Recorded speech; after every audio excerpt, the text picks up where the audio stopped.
Assalamualaikum warahmatullahi wabarakatuh.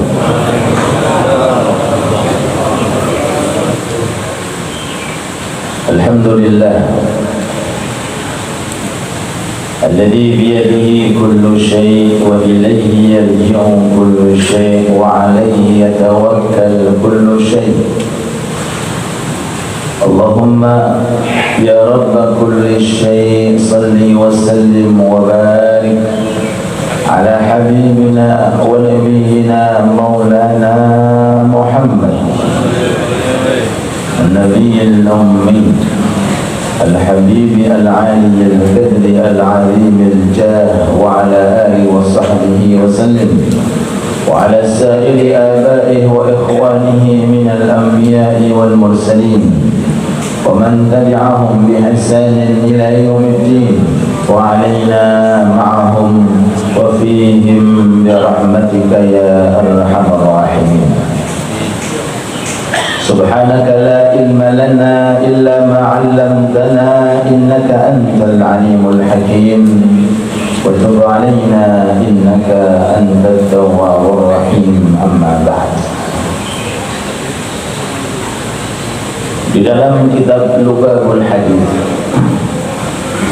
kitab yang menghimpun hadis-hadis singkat, di situ disebutkan di antara hasil yang didapatkan bagi orang-orang yang memiliki keistiqamahan untuk hadir majelis taklim. Semoga kita digolongkan orang-orang yang istiqamah. Secara umum setiap amal taat, khususnya istiqamah dalam menuntut ilmunya Allah untuk mendapatkan keridhaan Allah, selamat dunia, selamat akhirat untuk kita dan keluarga kita. Amin ya rabbal alamin. Dalam kitab tersebut Nabi Muhammad sallallahu alaihi wasallam bersabda, "Man intaqala liyata'allama ghufira lahu." Barang siapa yang berpindah tempat, pindahnya tujuannya untuk mencari ilmu. Intaqala asalnya masjid di sekitarnya, kemudian pindah di masjid ini untuk hadir majelis taklim. Yang asalnya di rumah sholatnya mungkin, kemudian pindah keluar rumah hadir di masjid ini untuk mencari ilmu. Yang penting pindah. Berarti kalau pindah berarti harus keluar untuk mencari ilmu. Apa hasil yang didapatkan? Ghufira lahu, semua dosa-dosanya diampuni oleh Allah. Mudah-mudahan dosa kita diampuni oleh Allah. Satu amal ini kalau kita istiqamahkan dengan kadar kemampuan kita masing-masing, sesuai dengan kesempatan kita masing-masing, setiap kali majelis taklim yang kita hadiri, baik itu di masjid, mushola, di rumah-rumah kita atau di sekitar kita, maka di antara hasil yang terbesar adalah pengampunan dosa yang kita miliki. Semoga dosa kita diampuni oleh Allah Subhanahu wa ta'ala. Dan dengan ini hadis tidak ada permasalahan. Kalau ada orang ingin mendapatkan pahala haji dan umrah, untuk boleh pindah dari masjid yang dia gunakan untuk sholat jamaah, tetapi masjid itu tidak ada majelis taklim. Boleh keluar dari mushola mungkin ketika dia sholat jamaah di dalamnya, seusai sholat subuh ternyata tidak ada majelis taklim. Boleh keluar dan tidak memutus daripada syarat di mana seseorang ingin mendapatkan pahala haji dan umrah, karena pindahnya dengan tujuan lebih mulia daripada keberadaan dia di dalam tempat semacam itu. Semoga dikasih keistiqomahan oleh Allah. Kalau saya seandainya sholat di masjid sekitar saya Seusai sholat subuh nggak ada kegiatan, majelis taklim nggak ada, semisal contohnya. Boleh-boleh saja, silahkan Anda mau duduk sambil isyraq, silahkan. Tapi jangan jamin nanti kalau datang ngantuk, no. Jangan jamin kalau nopo datang nopo ngantuk. Bahkan mungkin tidak terbawa semangat, nopo. Tidak terbawa, terpacu daripada semangat lebih meningkat untuk melakukan atau memakmurkan sampai isyraq. Ternyata di tempat lain ada majelis taklim. Silahkan Anda berpindah demi untuk tujuan yang lebih mulia. Tapi kalau seandainya pindahnya itu bukan tempat yang mulia atau mungkin bukan keadaan yang mulia, contohnya mantun sholat subuh kemudian keluar oleh warung kopi, boleh ngomong pas mendengar isyraq balik ke masjid sholat 2 rakaat. Oleh haji umrah orang ini, kalau tujuannya ngopi, alhamdulillah setiap kita majelis taklim ada sajiannya. Mudah-mudahan rezekinya diberkahi oleh Allah, dilancarkan oleh Allah. Amin ya rabbal alamin. Untuk kerawan ya Rafiq, ya Hasan, Abah Fauzi, jamaah Masjid Sunan Giri, Darussalam, Musala At-Taubah di ABM dan sedoyo.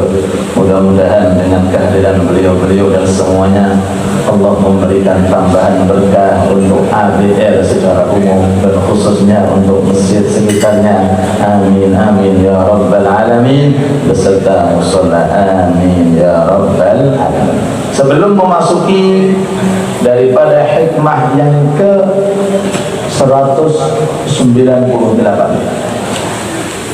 Al-Imam Al-Amili, salah satu ulama besar, pengarang kitab Bahjatul Mahafil, beliau menutup kitabnya dengan jenis 5 zikir yang disebut dengan pemimpin zikir. Pemimpin apa? Zikir. Ya, ada kitab namanya Bahjatul Mahafil, menerangkan tentang sejarah kehidupan Nabi Muhammad SAW. Di akhir kitab beliau Syekh Al-Amili dari kota Hadramaut mengutip jenis 5 zikir yang dianjurkan bagi kita untuk mengamalkan walaupun berapa kali. Jenengan pengen walaupun berapa kali? 1 kali, 10 kali, 100 kali, 1000 kali. Sekali, walaupun sekali.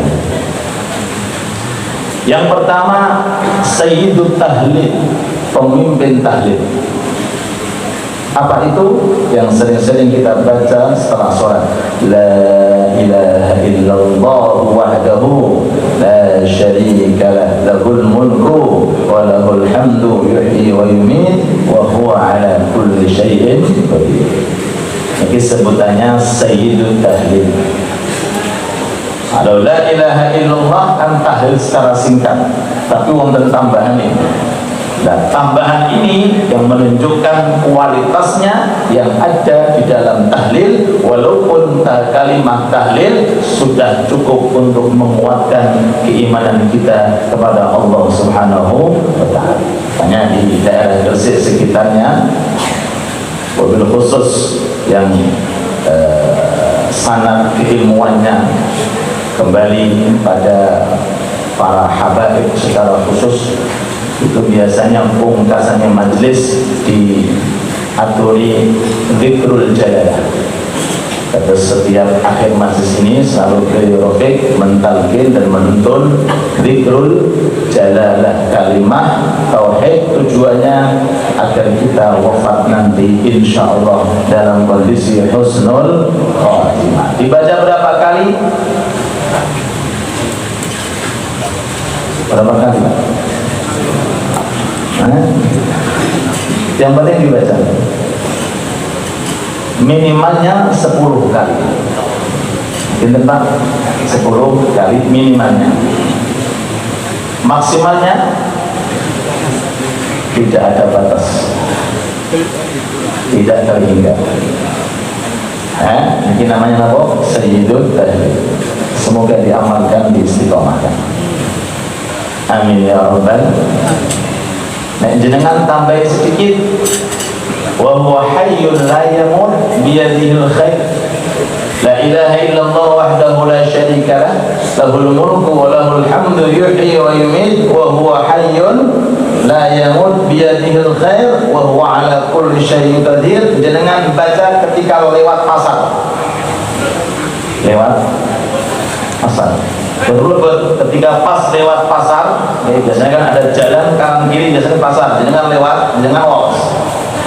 Apalagi yang diwawas ketika masuk pasar, 1 juta pahala, 1 juta derajat, 1 juta dosa diampuni oleh Allah. Terus untung sing penggawean itu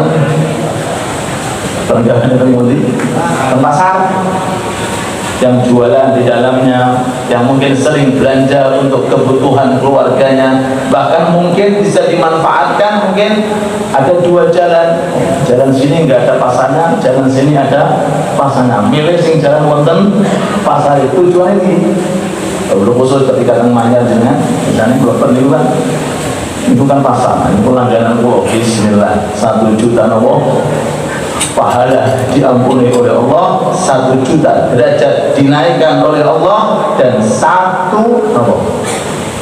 dosa, 1 derajat. Oke, 1 derajat ditingkatkan oleh Allah. Mudah-mudahan diamalkan, amin. Yang kedua,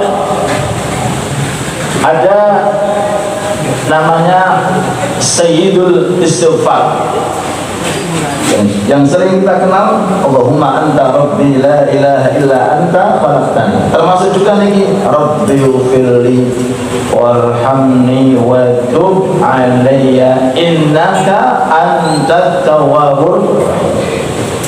Sarang-sarang rabbi ufirli warhamni wa tub alayya innaka antat tawwabur. Berapa kali? Monggo to panjenengan milih pundi berapa kali? 1110, 1 kali. Dibaca 10 kali minimalnya. Wabil khusus kalau jenengan mampu membacanya seusai sholat duha 40 atau 80 atau 100 kali. Rabbil firli warhamni wa tub alayya innaka antat tawwabur rahim. Sahabat Anas secara khusus, beliau selalu memperhatikan mulutnya Nabi Muhammad SAW setiap kali hadir majlis. Diperhatikan gerak-geriknya mulut beliau Rasulullah. Sayyidina Anas mendengarkan apa yang dibaca. Di antara yang dibaca 100 kali, kadang 70 kali, Rabbi firli warhamni wa tub alayya innaka antat tawwabur rahim. Monggo diartikan, Gusti ampuni dosa saya, Gusti rahmatilah saya, Gusti terimalah taubat saya, karena Anda adalah Zat yang Maha Mengampuni dan Zat yang penuh dengan belas kasih. Semoga diamalkan secara istiqomah, amin. Yang ketiga, kumpulan yang disebut kumpulan zikir yang disebut al-baqiyat as-salihat. Subhanallah, alhamdulillah, la ilaha illallah, wallahu akbar. Kumpulan apa? Al-baqiyat as-salihat, kumpulan zikir. Ada tasbihnya Subhanallah, ada tahmidnya alhamdulillah, ada tahlilnya la ilaha illallah, ada takbirnya Allahu akbar. Sampai saking mulianya 4 kalimat ini bagi orang seandainya ya, baca Al-Quran lalu kemudian dia mendapati ayat sajdah, dalam kondisi nggak punya wudhu, kan nggak bisa sujud tilawah. Sujud apa? Sujud tilawah.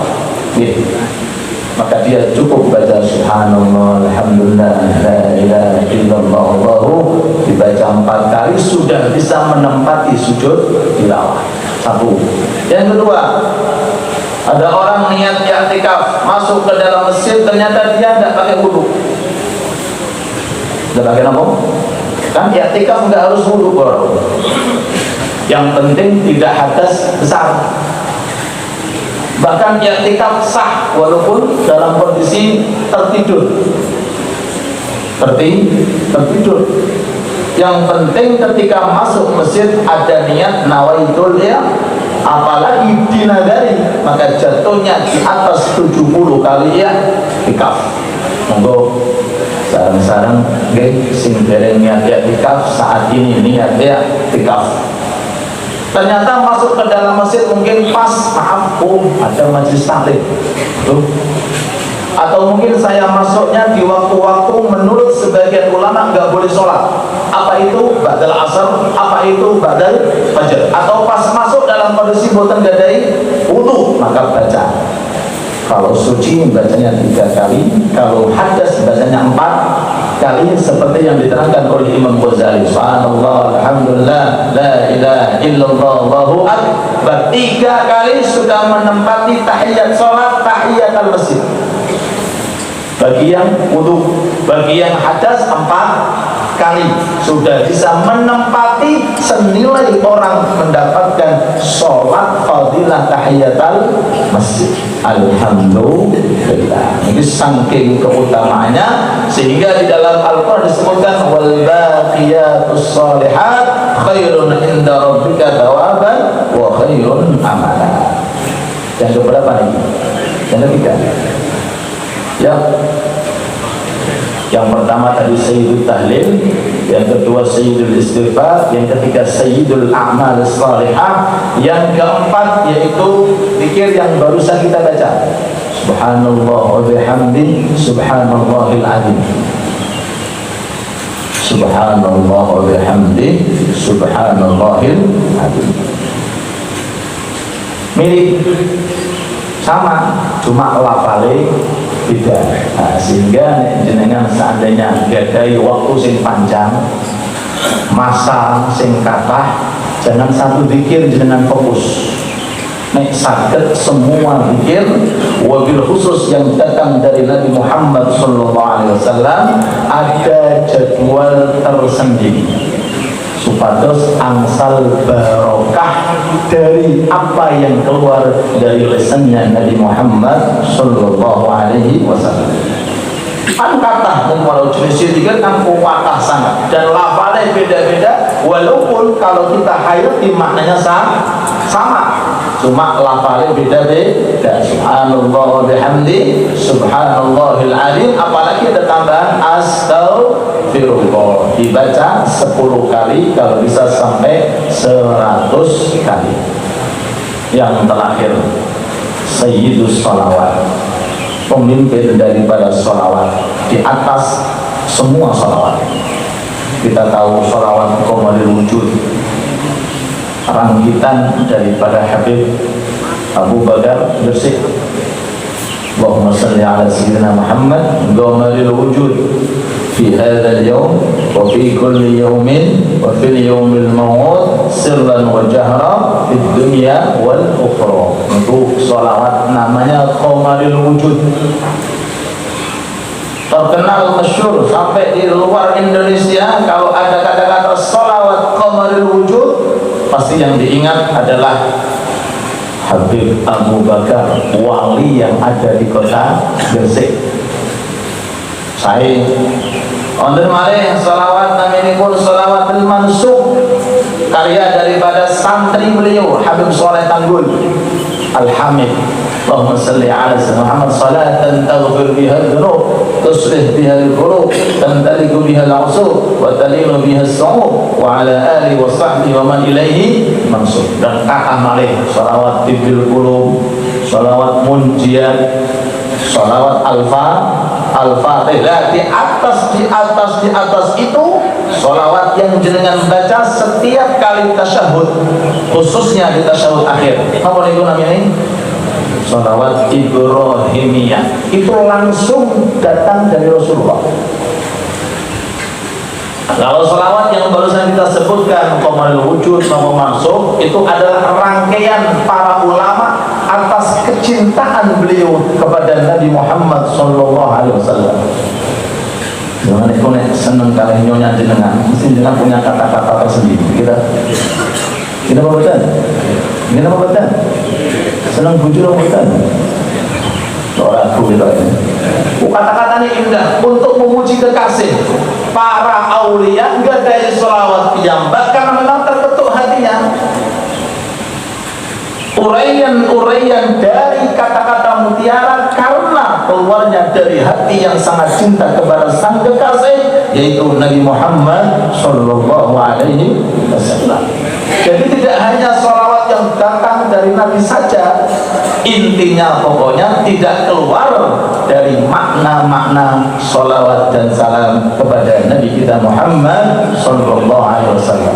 Maka salam diwas, Allahumma salli ala Sayyidina Muhammad wa ala ali Sayyidina Muhammad kama sallaita ala Sayyidina Ibrahim wa ala ali Sayyidina Ibrahim wa barik ala Sayyidina Muhammad wa ala ali Sayyidina Muhammad kama barakta ala Sayyidina Ibrahim wa ala ali Sayyidina Ibrahim fil alamin innaka Hamidum Majid.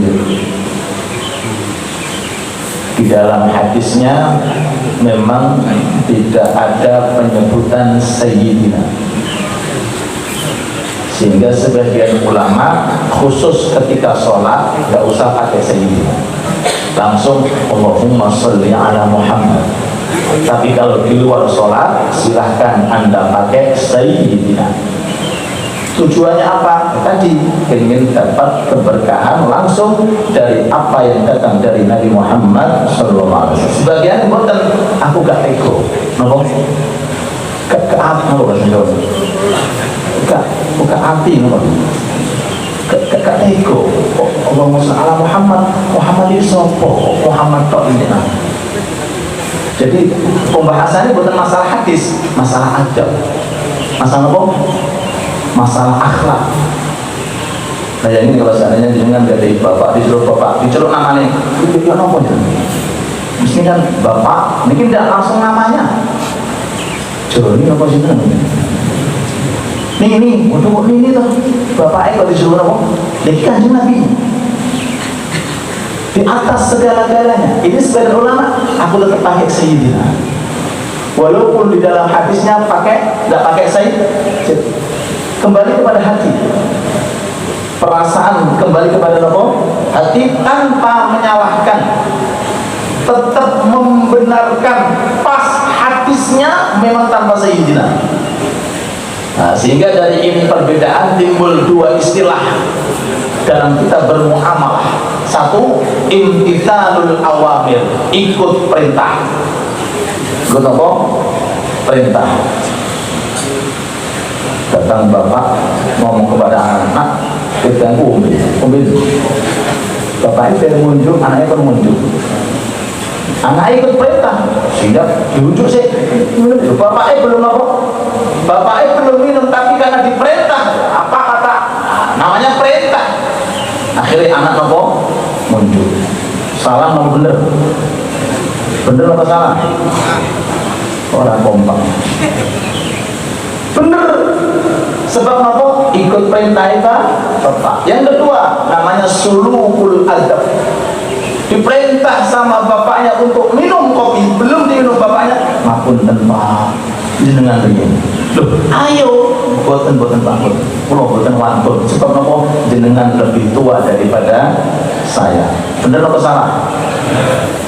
Tapi bener. Sing ora bener sing urung sholawat. Jadi kalau sudah sholawat pakai lafal apa saja baik Sayyidina ada dasarnya? atau tanpa Sayyidina pun juga ada dasarnya. Intinya mudah-mudahan kita semuanya bisa mengamalkan ilmu yang kita dapati dan mudah-mudahan diberkahi oleh Allah, amin ya rabbal alamin. Kita lanjutkan, monggo diunjuki hikmah yang ke 198, monggo.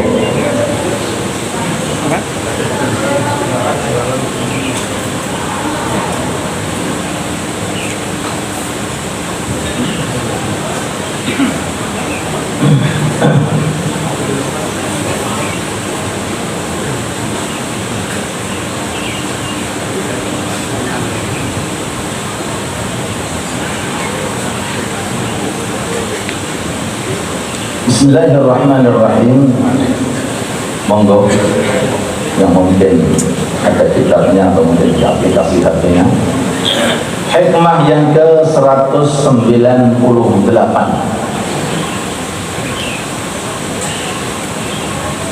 mendekati 200. Rubbama waradatil dhulamu alaik, rubbama waradatil dhulamu alaik liyu'arrifaka qadra ma manna bihi alaik, liyu'arrifaka qadra ma manna bihi alaik.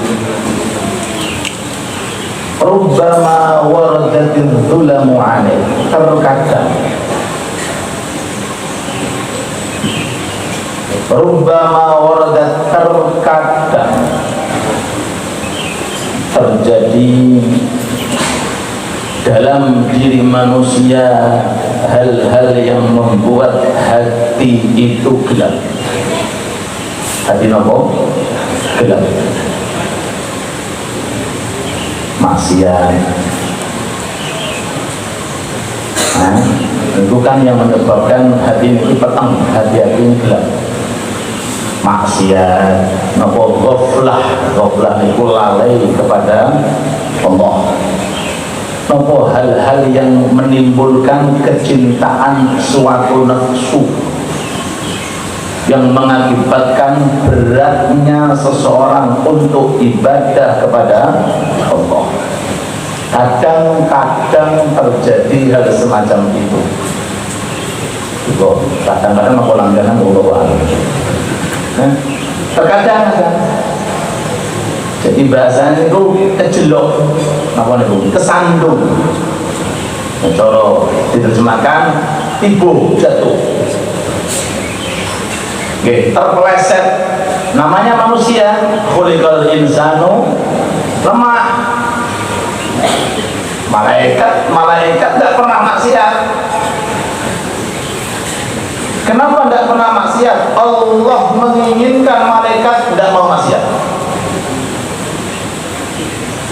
Kalau sudah Allah menginginkan tidak maksiat, makanya nggak ada malaikat itu yang maksiat sebab tidak ada nafsu di dalamnya. Isinya cuma taat. Yang mulai diciptakan memikul arsy-Nya Allah sampai saat ini tugasnya memikul arsy. Yang meniup sangkakala, tugasnya apa? Meniup sangkakala. Si malaikat jenengan ngerti apa? Israel. Tugasnya jabutin apa? Semoga kita panjang umur. Amin.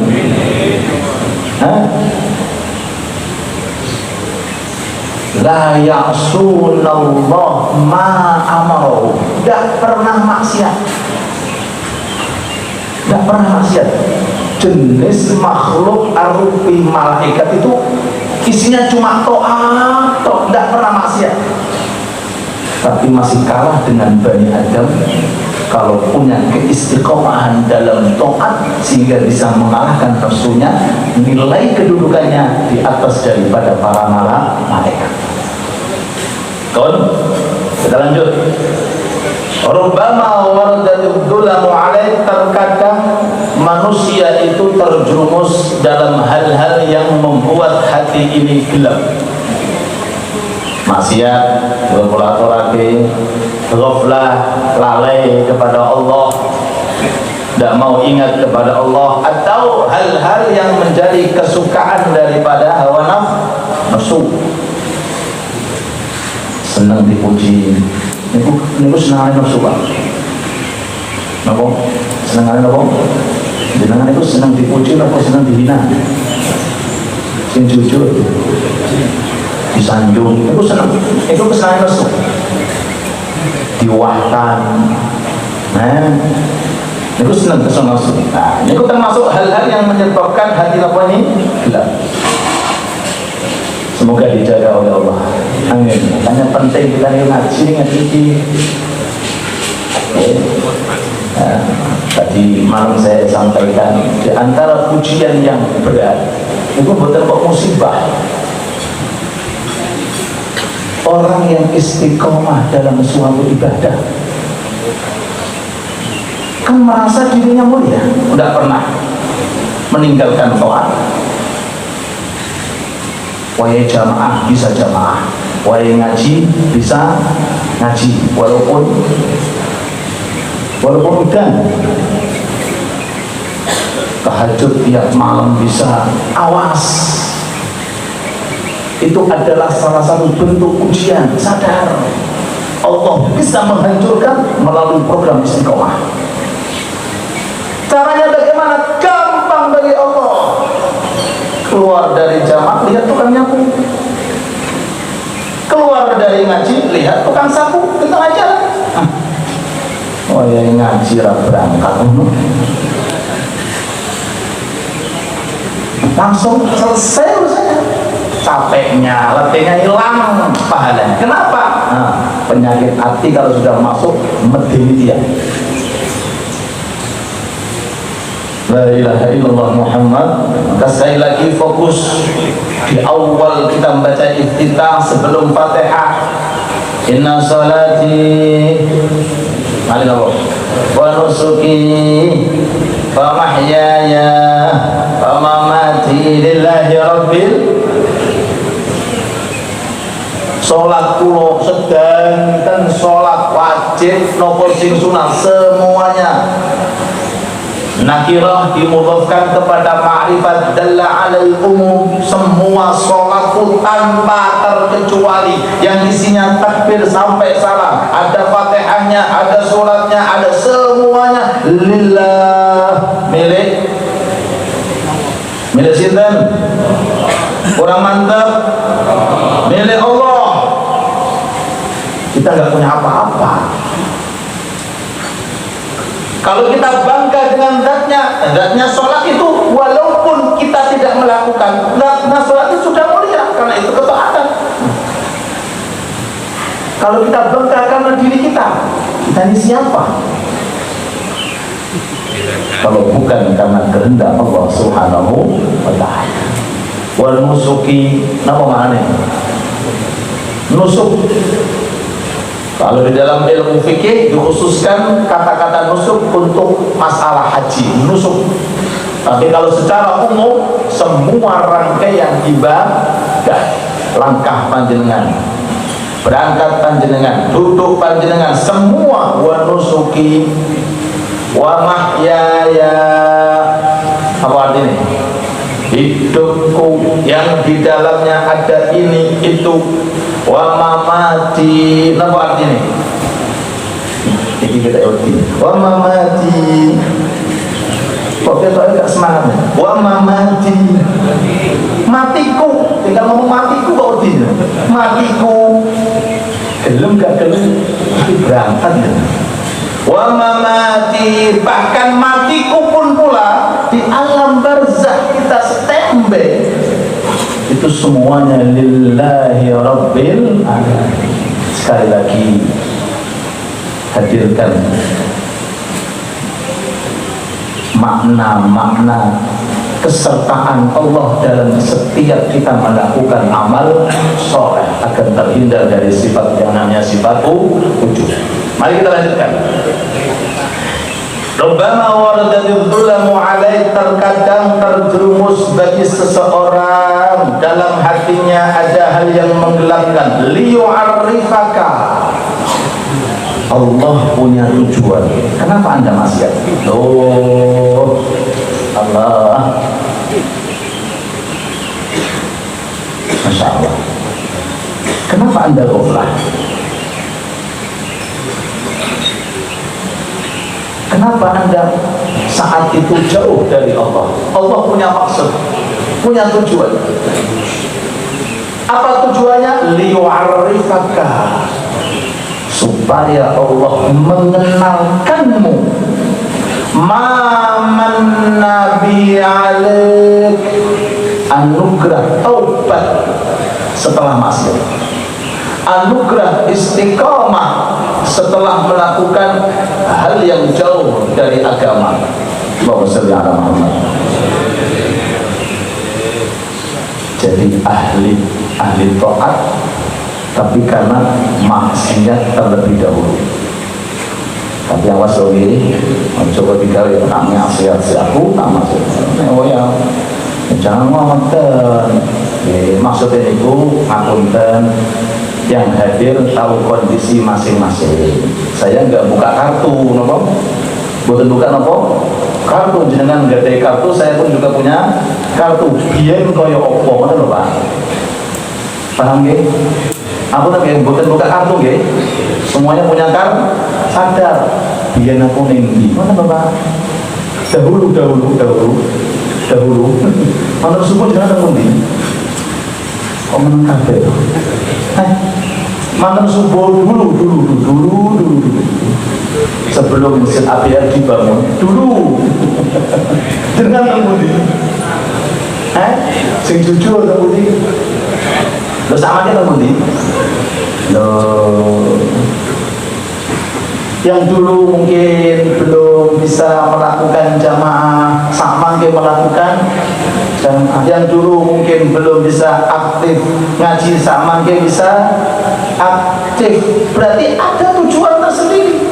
Nek gak ngene gak ngono, apa?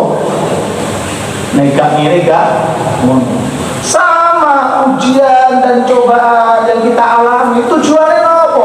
Biar ini orang dekat dengan Allah. Nek gak tak ngene nek gak jadi ngono, paham nggih? Ngene ngono paham nggih? Kasih ujian, cobaan, biar tahu rasa dia. Ayo, wahai menghadap, wahai mengenalkan diri kepada Allah Subhanahu wa Ta'ala.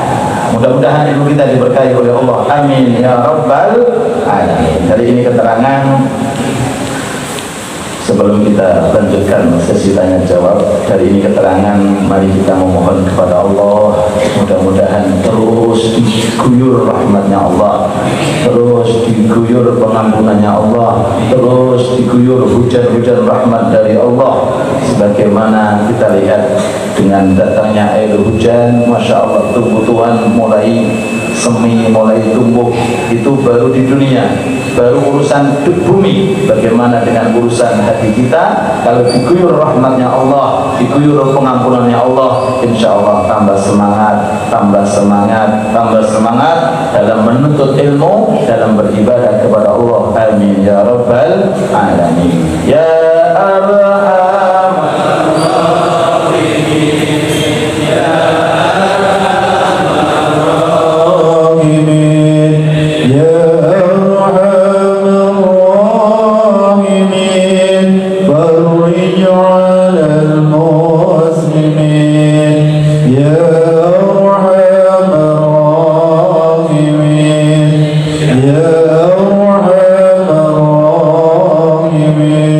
Ya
الرجال